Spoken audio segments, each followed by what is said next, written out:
He's going to see this number of Zerglings, but yeah, I mean, this is early speed. Not a tight wall. Boyo once again does not have a tight wall off. Yeah. There is a space between his Nexus and his gateway, so... And I mean, taking a look at the map, we see a lot of blue streaming across it. That, of course, is the units of Snute. And taking a look just at the unit counting station, he has 22 lings and 8 roaches on the field. More pouring out by the minute. And again, like you said, he's got a unit sitting in that tight wall, but guess what? That Stalker's going to die so fast to all those roaches. 40 probes and 1 Stalker against all of this. So here we go. Yep. 40 probes, 1 Stalker. Can he do it? I doubt it. As those roaches, the honey badger unit, they don't care. Yep. Stalker, they don't care, Gwin. They're not concerned. Nope. And the lings are now into the probe line. The only gateway that was up gets unpowered. 2 more just finish up. But with this much stuff in his main, Boyo is in a world hurt right now. He's going to be in so much trouble. He's going to lose these sentries that he has from the gate in the main. His probe count is getting demolished by these Zerglings. And units continue to pour across the map. The GG out of Boyo. As we had a quick game 3. Snute saying, no more of, fooling around. It is time for me just to kill you. Get in there and snap Boyo's little neck. And unfortunately, Boyo, he just kind of rolled over and died there. Yeah, essentially it was exactly what I said. Against that 2 base aggression, 1 cannon will not cut it. You simply need to go ahead and add more defense. You need to get some sentries out so you can go ahead and force field. And, Snute read his opponent very well. Because in the previous 2 games, Boyo opened up vulnerable, if you will. So going ahead and exploiting the fact that he only had 1 cannon at home, great decision there. And very, very good play out of Snute. All right, guys, and we are going to be going into Nerchio versus Rain as our next series after a short commercial break. But yeah, before we do, a little bit about One Nation of Gamers. They are a bar crafting organization. I know I've said this before on this stream, but if you have never been to a bar craft, you absolutely need to go to one. If you were too young to go to a bar craft, man, I don't know what to say. I guess order a Shirley Temple and enjoy the games. Can you get into a bar, though? I mean, I don't think you can get into a bar unless you're old enough. Sure.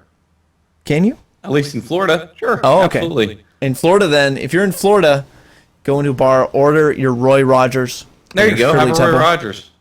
And enjoy the games. Of course, I went to my first bar craft this last weekend because there was MLG. I had Buffalo Wild Wings, ate some delicious wings, hung out with Rotterdam, drank a lot of good beer, and all that good stuff. So, guys, visit a barcraft. Of course, if it's an ONOG barcraft, then all of the money you spend, or not all the money, but a portion of the money you spend gets given to ONOG to host tournaments like this.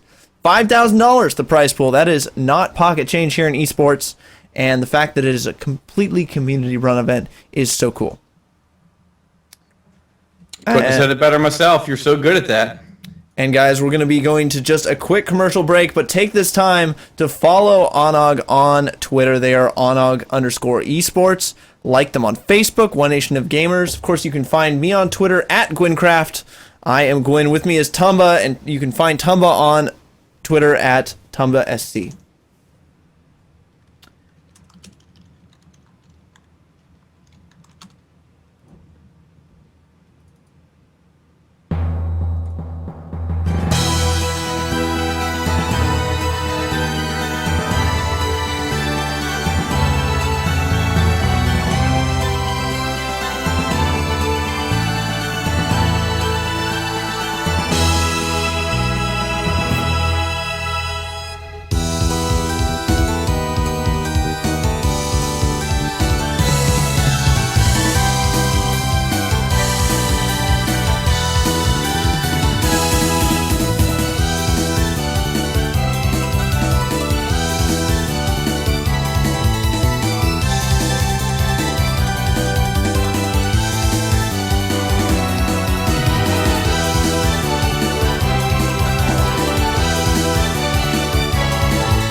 right, guys, this is Gwin. With me, of course, is Tumba, and we are here to bring you the next match. Tumba, it's Nerchio versus Rain. Yeah, this set to be a good one, no doubt. Can't wait to get into it, Gwin. Looking very forward to it. Oh, yeah, we are going to be starting on Shakira's Plateau. And are you ready to jump into this game with me? Sir. Certainly am. All right, we're going to go ahead and start in 3, 2, and 1. And guys, switching over to the game screen so all of you guys can see what we can. In the red, playing as our Zerg player, we do have Nerchio from Team Acer. And in the green, we do have, Rain from Team Fnatic. And I actually got the opportunity to cast Rain recently, which was a lot of fun. He was in one of these CSN events, went down, and he is a pretty good Terran. I don't know, a lot of people say he's a little bit cheesy. I know that he used to do a lot of all-ins, bringing a lot of the SCVs against Zergs and against Protosses. We'll have to see what he opts to do against Nerchio here. Nerchio, of course, there's no doubt. I remember casting a game, I want to say it was against Sase, where he had just the whole one base tank, marine, ton of SCVs as well, and he was actually long distance mining on this map from the Protoss natural.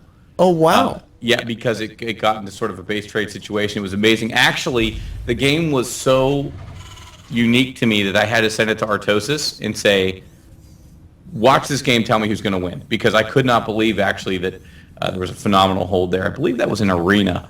But the fact of the matter is, a win's a win's a win. So whether it's cheesy or not, that's what it all boils down to. So. And we do see a 2-Rax opening out of our Terran player, Rain. Now, the first barracks was on 11. The second one, I believe, was on 12. So these are very aggressive barracks, and the positioning on them kind of lends you to think that, okay, he can wall off with a third barracks and expand behind this, should he want to. But it also, the positioning also, of course, puts this very close, or as close as he's going to get without making them outside of his base, to the Zerg base. Yeah. So, aggressive positioning on the barracks as well. Nerchio went for hatch first, which is standard. He's got the pool going down. And we'll have to see how he holds off this 2-Rax aggression. So, Nerchio, one of my favorite players, a very opinionated guy, but, he's very fun to watch and provides a lot of entertainment value. So, drones way out there trying to trace out that SCV. SCV going to make it away with just 10 hit points left. Yep. That is, of course, 2 pecks from a drone, 10 hit points. And this hatch will pop. We should see, yep, there's the Maynard of the drones down. The drones are going to be used for a little bit of that super early game defense. Bunker starts to go down at the top of the ramp. There is a Marine here, and all the drones coming off the line there for Nerchio. He does get the bunker canceled, kills the SCV, and throws down a spine immediately as he starts to mine and gets a couple Zerglings out. And for those of you that don't know, or maybe new to StarCraft, well, hold that thought. As you can see, a lot of aggression here. All those drones off. Yep. At this point, the drones get a huge surround on those Marines in the middle of the map, picking off some of them. The SCVs falling as well. And taking a look at that unit's lost tab really quick. 3 workers killed for both players. So, a pretty good trade there.